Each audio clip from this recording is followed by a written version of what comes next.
So hello, welcome back to Go Again Gaming. A little bit of ASMR content today. We are doing a little bit of a commentary on the semi-finals, the top four of this casual Blitz League. And it is Rob on Dromai versus Matthew on Datadol. Now, they did actually play a game prior to this, in round 4, with Rob coming out on top. So can Matthew boost his items into play quick enough to outpace Dromai? We will see. But it is Matthew choosing to go first here, drawing 3 cards as a result of Datadol's intellect penalty. It's going to be interesting to see how this goes. Matthew on the play at the moment, both starting on 20 life here. No life differentials, only an intellect differential between the two heroes today. And Matthew starting off by pitching a blue into the plasma pistol, pitching a stasis cell. Loading the pistol so it now has a steam counter on it, so he can attack for 2 if needed by removing a steam counter from the pistol. But it looks like he's going to be pitching another card to the pistol and then playing out a Dissolution Sphere. Dissolution Sphere, pretty good against Ashwings, because if your hero will be dealt exactly 1 damage, you prevent it, so it can cover up some breakpoints, it can prevent the Ashwings from getting through that damage early. But speaking of damage early, this is a big card for Rob to draw and play on the first play of Rob's conquest into Datadol's domain here. Tome of the Imperial Flame, drawing 2 cards and pitching 2 cards. Pretty good. So he's going to have 2 floating resources off of this. And of course, when he does that, he creates some ash as well. So going up to 2 ash, so we can get his dragons out. Speaking of which, an Invoke Dromai coming into play, and then swinging with the Dromai for 3 damage. And of course, when this attacks or leaves the arena, you gain an action point. So Rob does have an action point after this as well. So Matthew choosing to block early here with the Crown of Providence. Probably just trying to sink something he can't really make use of. Maybe an item. Maybe trying to draw into a defensive option. But that's an early time to use Crown of Providence. But this game, probably going to go very, very quickly. Matthew has to really boost himself senseless to get through this army of dragons, and quick, with the intellect penalty really making a big difference. But Dromai still has an action point, 2 action points actually, I believe. So Rob does have some significant follow-up still, 2 cards in hand. He's cracking his gold to draw a card. That's pretty good. And this is going to be a straight race, I think. But it's been fun. Been really, really fun playing a lot of Blitz, recording a lot of Blitz, editing a lot of Blitz recently on the channel. And make sure you join Discord if you haven't done so already. Links in the description box below, because we are going to be doing more of this. Maybe experimenting with the format a little bit. Maybe doing some commons and rares. We will see, but join Discord for all the juicy gossip on that. Following up with a snatch. So this essentially does have Go Again because of the action point economy here. So this is essentially a snatch of Go Again.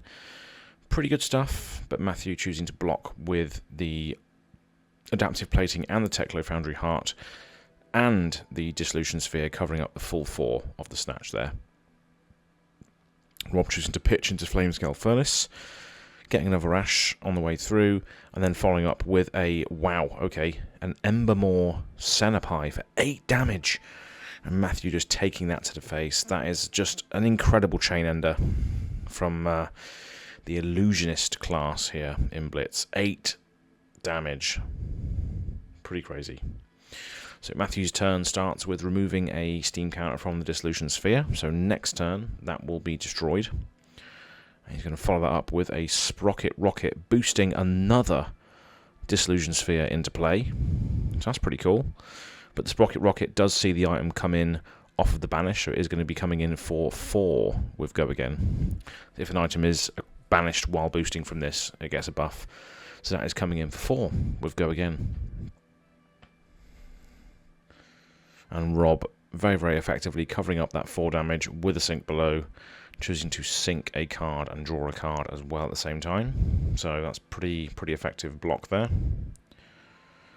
And Matthew following up with a Teklo Foundry Heart, banishing 2 cards and gaining 2 resources. Doesn't look like he banished any items though, unfortunately, which is a bit of a shame.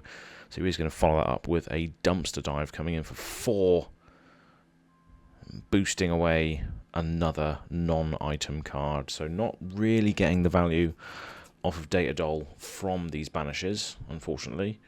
And Rob is just going to take that damage, and the Wave of Reality will trigger. So yeah, he's going to prevent 1 and then create a Spectral Shield off of the back of that. So essentially blocking for 2, this Wave of Reality, over the course of the game. And then Matthew's just going to follow up by shooting Dromai in the face with a Plasma Pistol.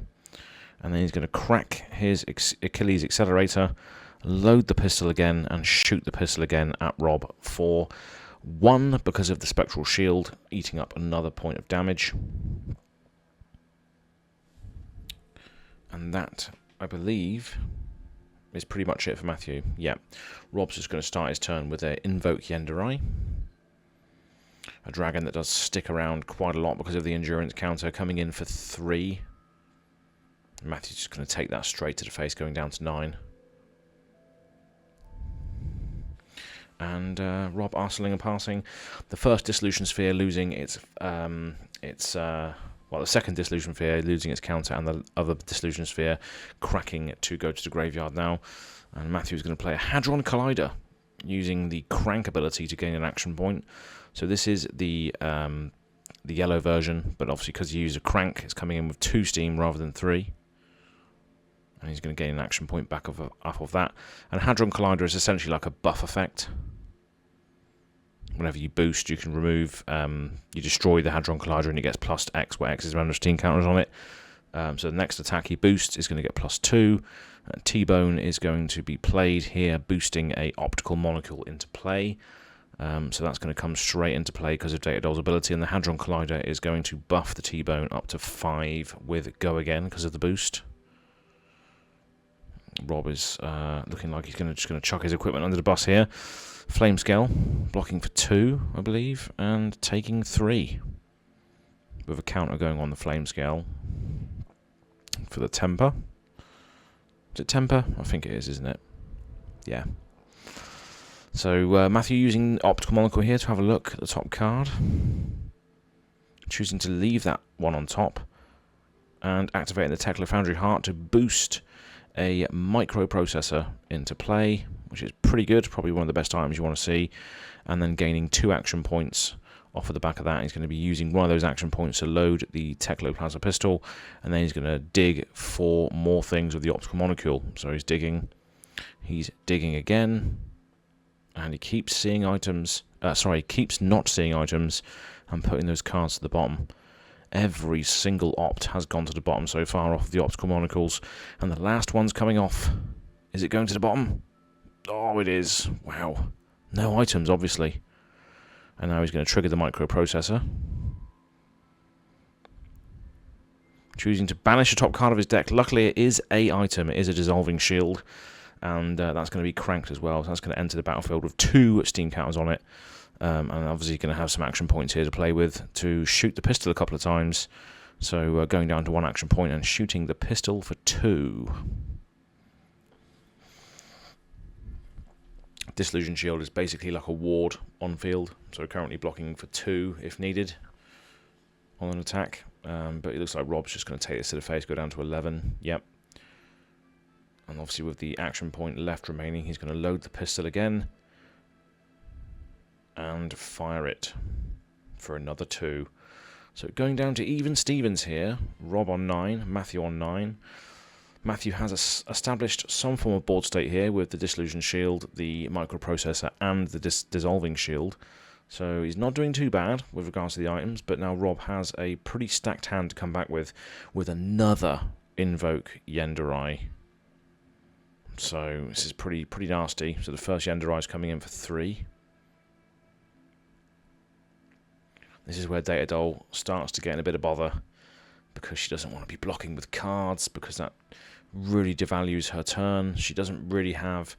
She can get these awkward hands where you have items in hand and they don't block for anything, but they also don't do anything on your turn. It's just fair play for Matthew for making it to the top 4 here in the casual Blitz League. So he is just going to take that damage on the first Yendurai, and here comes the second one now, and he's just going to take that damage as well, going down to 3 life with Rob activating the Flamescale Furnace, getting some Ash on the way, and coming in with a Kyloria, Invoke Kyloria, and swinging with that as well for 4.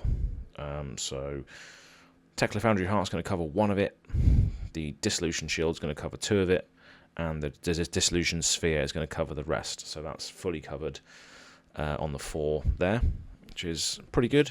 But then, wow, what another massive Chain Ender from Rob here. A Miraging Metamorph for 1 for 7. Absolutely outrageous. And Matt just choosing to block with 6 there, but obviously the other 1 damage that would leak through is eaten up by the Dissolution Sphere that is out, and that, of course, at the start of Matthew's turn is going away.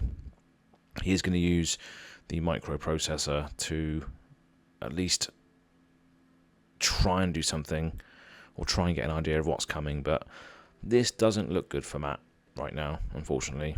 Rob's sitting pretty on a 4-card hand with 3 dragons out.